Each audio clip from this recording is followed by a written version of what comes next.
سلام خوبین؟ امروز اومدم با همدیگه یه حموس خوشمزه درست کنیم. برای حموس ما میتونیم از نخود پخته یا نخود کنسروی استفاده کنیم. بعد ولی باید پوستش رو بگیریم چون باعث میشه حموس ما لطیف بشه.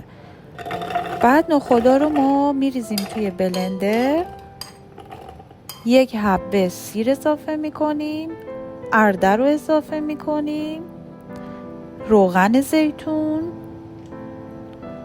آب لیموی تازه، نمک، فلفل سیاه و پودر زیره اضافه میکنیم و میذاریم بلند بشه. بعد یه مقدار آب سرد اضافه میکنیم و میذاریم بلند بشه. حموس ما آماده است.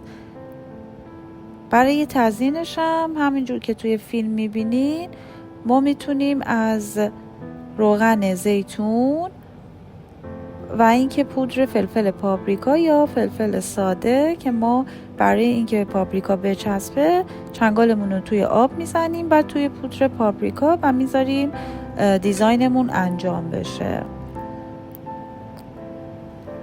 در آخر سرم یه مقدار پودر پاپریکا رو میریزیم روی حموسمون و میمونه نون لبنانی رو ما به صورت مثلثی برش میدیم.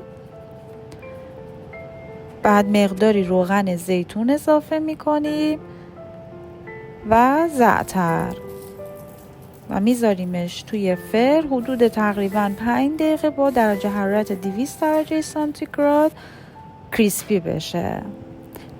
بعد از اینکه کریسپی شد با حموسمون نوش جام میکنیم. امیدوارم این آموزش منو دوست داشته باشین. بافت این حموس فوق العاده لطیف و خوشمزه است.